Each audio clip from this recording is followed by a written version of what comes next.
नमस्कार दोस्तों। आज हम आपको रक्षाबंधन की महान कथा सुनाने जा रहे हैं जो स्वयं भगवान श्री कृष्ण ने महाराज युधिष्ठिर को सुनाई थी। साक्षात भगवान के मुख से कही गई इस कथा को सुनने मात्र से ही कोटि कोटि पाप नष्ट होते हैं। तो चलिए आपको सुनाते हैं वह महान कथा। दोस्तों, द्वापर युग में महाभारत का युद्ध समाप्त हो चुका था और पांडवों ने हस्तिनापुर में अपना राज्य स्थापित कर लिया था। राजा युधिष्ठिर ने धर्म के मार्ग पर चलने की ठानी और सदैव अपने राज्य और प्रजा के कल्याण के लिए तत्पर रहते थे। एक दिन युधिष्ठिर ने भगवान श्री कृष्ण से रक्षाबंधन के पर्व का महत्व और उसकी पौराणिक कथा के बारे में जानने की इच्छा प्रकट की। युधिष्ठिर भगवान श्री कृष्ण के पास आए और बोले, हे माधव, आप त्रिलोक के ज्ञाता हैं। आप हर युग और काल की घटनाओं से परिचित हैं। मैंने सुना है कि श्रावण मास की पूर्णिमा को रक्षाबंधन का पर्व मनाया जाता है, जिसमें बहनें अपने भाई की कलाई पर रक्षा सूत्र बांधती हैं और उनकी लंबी आयु और सुरक्षा की कामना करती हैं। कृपया मुझे इस पर्व के पीछे की कथा सुनाइए ताकि मैं इस पर्व का सही महत्व समझ सकूं। श्री कृष्ण मुस्कुराए और बोले, धर्मराज, तुम्हारा यह प्रश्न अत्यंत महत्वपूर्ण है। रक्षाबंधन का पर्व न केवल भाई बहन के पवित्र रिश्ते का प्रतीक है, बल्कि यह धर्म, वचनबद्धता और भक्तिभाव का भी प्रतिनिधित्व करता है। इस पर्व के पीछे एक प्राचीन कथा है जो त्रेता युग में घटित हुई थी। यह कथा महान दानवीर राजा बलि और देवी लक्ष्मी से संबंधित है। मैं तुम्हें वह कथा सुनाता हूं जिसे सुनकर तुम इस पर्व का असली अर्थ और महत्व समझ सकोगे। युधिष्ठिर कहते हैं, हे केशव, कृपया मुझे वह कथा सुनाइए। मैं इस कथा को सुनने के लिए उत्सुक हूं। श्री कृष्ण ने कथा आरंभ करते हुए कहा, हे युधिष्ठिर, प्राचीन काल की बात है जब देवताओं और दानवों के बीच निरंतर युद्ध होते रहते थे। दानवों ने कई बार स्वर्ग पर आक्रमण किया, लेकिन देवताओं की चतुराई और भगवान विष्णु की कृपा से वे हर बार पराजित हो जाते थे। एक समय की बात है, देवताओं और दानवों के बीच एक संधि हुई और उन्होंने मिलकर समुद्र मंथन का निश्चय किया। समुद्र मंथन का आयोजन एक विशाल पर्व था, जिसमें देवता और दानव दोनों ने मिलकर मंदराचल पर्वत को मथानी और नागराज वासुकी को रस्सी के रूप में प्रयोग किया। समुद्र मंथन से अनेक प्रकार के रत्न, औषधियां और अमृत निकला। इन रत्नों को देवता और दानव आपस में बांटने लगे, लेकिन जब अमृत निकला तो देवताओं ने अपनी चतुराई से उसे प्राप्त कर लिया और दानवों को उसका भाग्य नहीं दिया। इस छल से दानव अत्यंत क्रोधित हुए और उन्होंने देवताओं को अपना सबसे बड़ा शत्रु मान लिया। समुद्र मंथन के दौरान ही देवी लक्ष्मी का प्राकट्य हुआ। वे अत्यंत सुंदर और तेजस्वी थीं और उनके प्रकट होते ही वे भगवान विष्णु के पास चली गईं। इस कारण उन्हें समुद्र की पुत्री कहा जाता है। हे युधिष्ठिर, देवताओं से अमृत और लक्ष्मी को खोकर सभी दानव अत्यंत क्रोधित हो गए और वे देवताओं से प्रतिशोध लेना चाहते थे, किंतु बार बार प्रयत्न करने के बावजूद भी दानव देवताओं को पराजित न कर सके। सत्य युग में एक ऐसे तेजस्वी पुरुष का राक्षस कुल में जन्म हुआ जिसने तीनों लोकों पर अपना आधिपत्य स्थापित किया। युधिष्ठिर कहते हैं, हे केशव, इन सब घटनाओं का रक्षाबंधन से क्या संबंध है? भगवान श्री कृष्ण कहते हैं, हे युधिष्ठिर, इन सभी घटनाओं का रक्षाबंधन से संबंध अवश्य है, इसीलिए तुम ध्यान से इस कथा को सुनो। सत्ययुग में राक्षस कुल में एक परम तेजस्वी और दयालु राजा का जन्म हुआ, जिनका नाम था महाराज बलि। वे दानव कुल में जन्म लेने के बावजूद अत्यंत धर्मप्रिय, दानवीर और ज्ञानी थे। उनके अंदर दानवों के जैसे कोई भी बुरे लक्षण नहीं थे। वे महादेव के परम भक्त थे और सदैव सृष्टि के कल्याण के लिए कार्य करते थे। महाराज बलि भक्त प्रहलाद के पौत्र थे। भक्त प्रहलाद स्वयं राक्षस राजा हिरण्यकशिपु के पुत्र थे, लेकिन वे भगवान विष्णु के परम भक्त थे। प्रहलाद के संस्कार महाराज बलि में भी समाहित थे। वे अपने पूर्वजों की तरह ही धर्म और दान के मार्ग पर चलते थे। एक दिन महाराज बलि ने संपूर्ण पृथ्वी पर अपना आधिपत्य स्थापित करने के लिए 101 यज्ञ करने का निश्चय किया। इस यज्ञ के पूर्ण होते ही वे स्वर्ग और पृथ्वी के अधिपति बन गए। इस घटना से देवता अत्यंत भयभीत हो गए और सोचने लगे कि अगर दानवों को अमृत प्राप्त हो गया तो उन्हें रोकना असंभव हो जाएगा। देवता अपनी चिंता लेकर भगवान विष्णु के पास गए और उनसे प्रार्थना करने लगे, हे प्रभु, हमारी रक्षा कीजिए। दानवों के राजा बलि महायज्ञ कर रहे हैं। यदि वे स्वर्ग पर आधिपत्य स्थापित कर लेंगे तो सृष्टि का संतुलन बिगड़ जाएगा। तब भगवान विष्णु देवताओं से बोले, हे देवताओं, तुम चिंता मत करो। अब मेरा वामन अवतार का समय निकट आ चुका है। इसीलिए मैं स्वयं ही राजा बलि के पास जाकर तुम्हारी समस्या का निवारण करूंगा।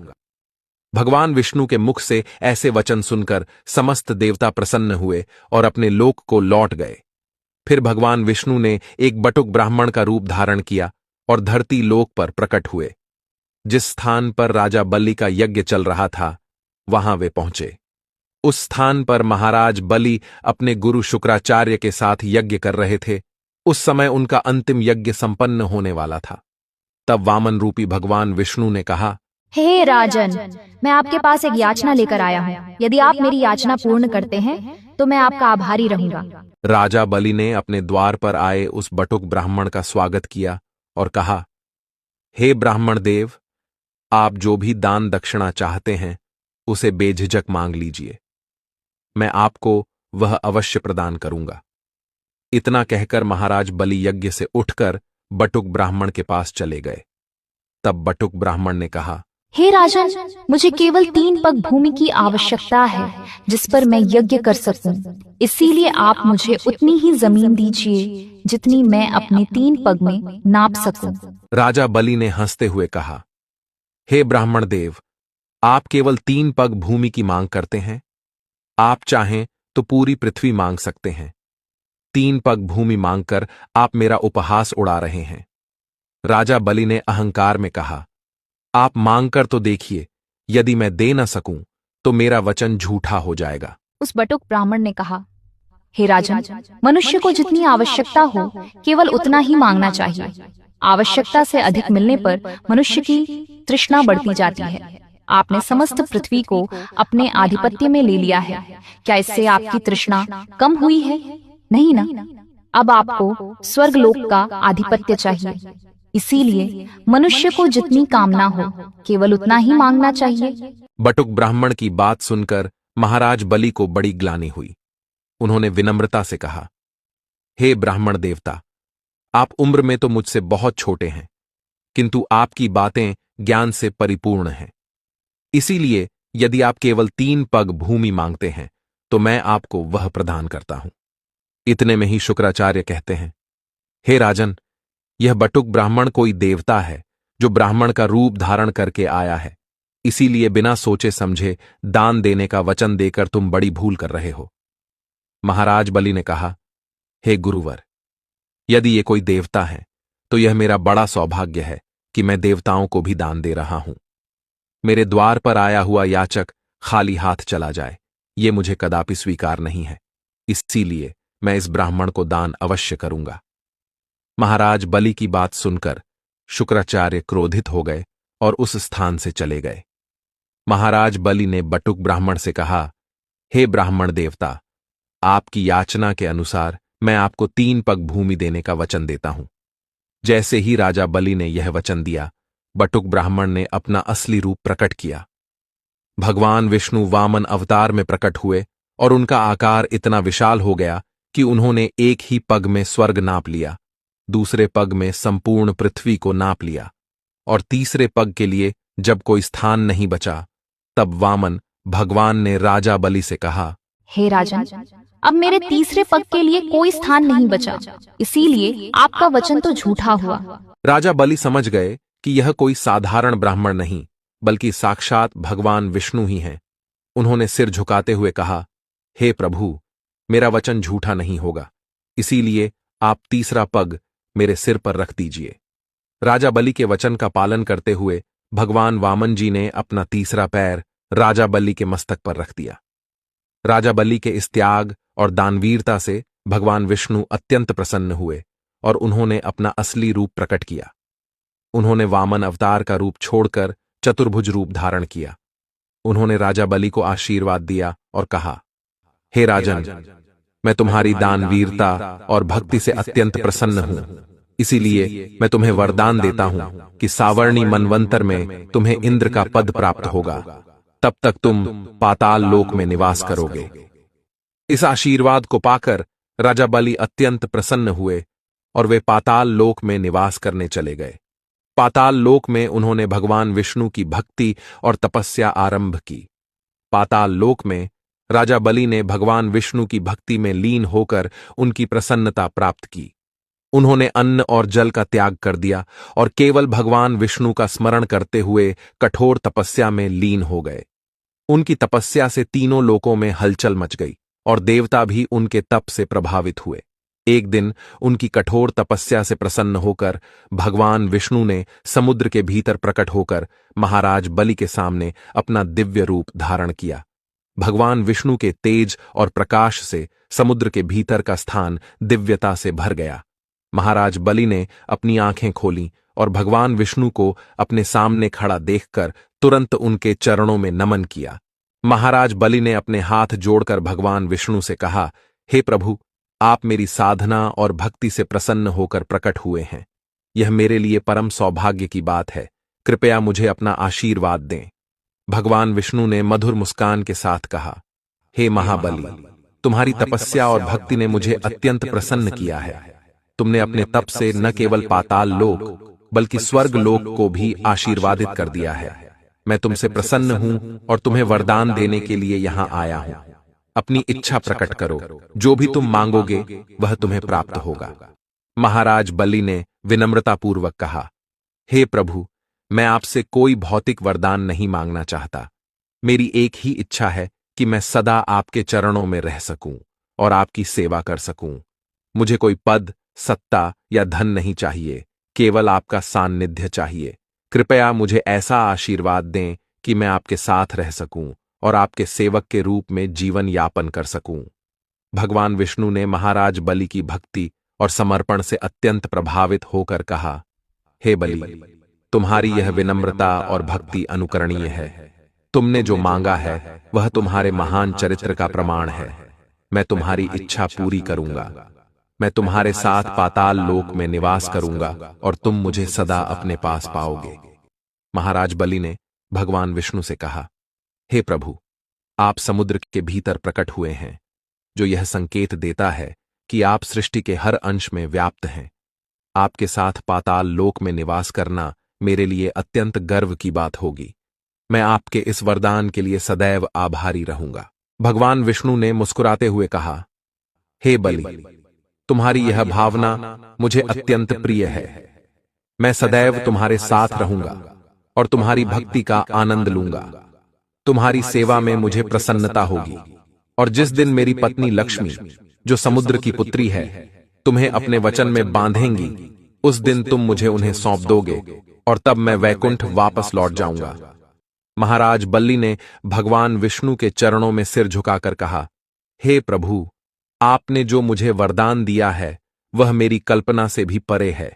मैं आपका आभारी हूं कि आपने मुझे अपना सेवक बनने का अवसर दिया।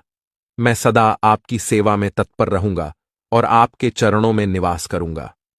भगवान विष्णु ने महाराज बलि को आशीर्वाद देते हुए कहा, हे बलि, तुम सदा धर्म के मार्ग पर चलना, क्योंकि वही तुम्हारी शक्ति का स्रोत है। तुम्हारी भक्ति और त्याग से मैं सदैव प्रसन्न रहूंगा। उसके पश्चात भगवान विष्णु ने महाराज बलि को आशीर्वाद देकर पाताल लोक में निवास किया और महाराज बलि ने उन्हें सदा अपने पास पाया, जिससे उनका हृदय आनंद से भर गया। इधर देवी लक्ष्मी भगवान विष्णु की अनुपस्थिति में चिंतित हो गईं। तब देवी लक्ष्मी वैकुंठ के द्वारपालों के पास चली गईं। देवी लक्ष्मी को देखकर द्वारपालों ने उन्हें नमस्कार किया। देवी लक्ष्मी ने उनसे पूछा, हे पार्षदों, भगवान विष्णु कहाँ पर चले गए हैं? तुम सब पता करके आओ। वे पार्षद बोले, हे माता, प्रभु तो सुतल लोक में महाराज बलि के यहां पर निवास कर रहे हैं। उन्होंने महाराज बलि को यह वरदान दिया है कि वे अब सुतल लोक में उनके साथ निवास करेंगे। ये सुनकर देवी लक्ष्मी अत्यंत दुखी हो गईं और उन्होंने इस समस्या से मुक्ति पाने के लिए देवादिदेव महादेव के पास जाने का निश्चय किया। फिर माता लक्ष्मी भगवान शिव के निवास स्थान कैलाश पर पहुंची, जहां महादेव और देवी पार्वती बैठे हुए थे। तब वहां जाकर देवी लक्ष्मी ने महादेव को प्रणाम किया। भगवान शिव ने मुस्कुराते हुए कहा, हे देवी लक्ष्मी, आप स्वयं शक्ति और संपत्ति की देवी हैं, फिर भी आप इस समय दुखी क्यों हैं? क्या कारण है जो आपको यहां तक लाया है? देवी लक्ष्मी ने अपनी वेदना व्यक्त करते हुए कहा, हे महादेव, मेरे स्वामी भगवान विष्णु पाताल लोक में महाराज बलि के साथ निवास कर रहे हैं। उनके वियोग में मेरा हृदय व्याकुल हो गया है। मैं चाहती हूं कि वे वैकुंठ वापस आ जाएं, लेकिन महाराज बलि के वचन और भक्ति के कारण मैं यह निर्णय नहीं कर पा रही हूं कि उन्हें कैसे वापस लाऊं। कृपया मुझे इस समस्या का समाधान बताएं। भगवान शिव ने गंभीरता से कहा, हे देवी लक्ष्मी, राजा बलि वचन के पक्के और धर्मनिष्ठ व्यक्ति हैं। यदि आप उन्हें किसी वचन में बांध लेंगी तो वे अवश्य उसका पालन करेंगे। मेरी सलाह है कि आप एक नाग कन्या का रूप धारण करके पाताल लोक जाएं और उनसे रक्षा का वचन लें। जब वे आपकी रक्षा का वचन दे देंगे, तब आप उनसे भगवान विष्णु को वापस मांग सकती हैं। इस प्रकार वे अपने वचन का पालन करते हुए भगवान विष्णु को आपको सौंप देंगे, और आप अपने साथ नागराज वासुकी को भी लेकर जाइए, जो आपकी सहायता करेंगे। तब देवी लक्ष्मी ने महादेव का धन्यवाद किया और नाग कन्या का रूप धारण किया।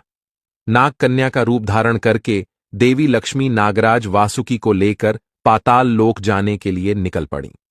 देवी लक्ष्मी और नागराज वासुकी उस समुद्र के पास पहुंच गए जहां से पाताल लोक जाने का मार्ग था। फिर उन्होंने समुद्र के भीतर प्रवेश किया और पाताल की ओर जाने लगे। रास्ते में देवी लक्ष्मी ने वासुकी से कहा, हे नागराज, अब आप एक पवित्र रक्षा सूत्र का रूप धारण कीजिए, जिसे मैं महाराज बलि की कलाई पर बांधूंगी। मां लक्ष्मी की आज्ञा का पालन करते हुए नागराज वासुकी ने अपने शरीर को एक लाल रंग के रक्षा सूत्र में बदल दिया। फिर नाग कन्या के रूप में देवी लक्ष्मी उस लाल धागे को लेकर पाताल लोक पहुंची, और फिर वहां से उन्होंने महाराज बलि के महल की ओर प्रस्थान किया। जब नाग कन्या रूपी देवी लक्ष्मी ने महाराज बलि के राजमहल में प्रवेश किया, तब महाराज बलि ने उन्हें देखते ही उनका स्वागत किया। हे देवी, आप कौन हैं और आप इस पाताल लोक में कैसे पधारी? क्या कोई समस्या है जो आप मेरे पास आई हैं? नाग कन्या रूपी देवी लक्ष्मी ने नम्रता से उत्तर दिया, हे महाबली, मैं एक साधारण नाग कन्या हूं जो इस कठिन समय में आपकी शरण में आई हूं। मेरा परिवार संकट में है और मुझे आपकी सहायता की आवश्यकता है। मैं आपसे यह विनती करती हूं कि आप मेरी रक्षा का वचन दें। महाराज बलि ने कहा, हे देवी, आप चिंता न करें। इस पाताल लोक में जो भी मेरी शरण में आता है, उसकी मैं रक्षा करता हूं। मैं आपको वचन देता हूं कि आपकी रक्षा करूंगा। बताइए, मैं आपकी किस प्रकार सहायता कर सकता हूं? नाग कन्या ने कहा, हे महाबली, आपकी कलाई पर रक्षा सूत्र बांधकर मैं आपसे आपकी रक्षा का वचन लेना चाहती हूं। इस सूत्र का संबंध हमारे कुल की परंपरा से है, और इसे बांधने से आप मेरे रक्षक बन जाएंगे। महाराज बलि ने हंसते हुए कहा, हे देवी, आप तो बहुत सरल कार्य मांग रही हैं। मैं इस रक्षा सूत्र को बांधने के लिए सहर्ष तैयार हूं। इसके बाद नाग कन्या ने महाराज बलि की कलाई पर नागराज वासुकी से बनाया हुआ रक्षा सूत्र बांधा और उन्हें प्रणाम किया। जैसे ही उन्होंने रक्षा सूत्र बांधा, उन्होंने अपने असली रूप का प्रकटीकरण किया। अब वे कोई साधारण नाग कन्या नहीं, बल्कि स्वयं देवी लक्ष्मी थीं। उनके तेज से पाताल लोक आलोकित हो उठा। महाराज बलि ने देवी लक्ष्मी को पहचानते ही उनके चरणों में नमन किया और कहा, हे माता लक्ष्मी, आप तो समुद्र की पुत्री हैं और आज से मेरी बहन हुई। मैंने आपको वचन दिया है और मैं इस वचन का पालन अवश्य करूंगा। आप मुझसे जो चाहें वह मांग सकती हैं। देवी लक्ष्मी ने कहा, हे महाबली, मैंने आपकी भक्ति और दानशीलता के बारे में सुना था और आज मैं स्वयं इसका अनुभव कर रही हूं। मैं आपसे अपना स्वामी भगवान विष्णु, जो आपके साथ पाताल लोक में निवास कर रहे हैं, उन्हें वापस वैकुंठ ले जाने का निवेदन करती हूं। महाराज बलि ने अपने वचन का पालन करते हुए अत्यंत प्रसन्नतापूर्वक भगवान विष्णु को देवी लक्ष्मी को सौंप दिया और कहा, हे देवी, आपके इस रक्षा सूत्र ने मुझे आपका भाई बना दिया है। अब से हर वर्ष श्रावण मास की पूर्णिमा के दिन जब भी कोई बहन अपने भाई की कलाई पर रक्षा सूत्र बांधेगी, उसका भाई उसकी रक्षा के लिए सदा बंधन में बंध जाएगा और मैं इस वचन के लिए सदा तत्पर रहूंगा। इस पर भगवान विष्णु भी प्रसन्न हुए और उन्होंने राजा बलि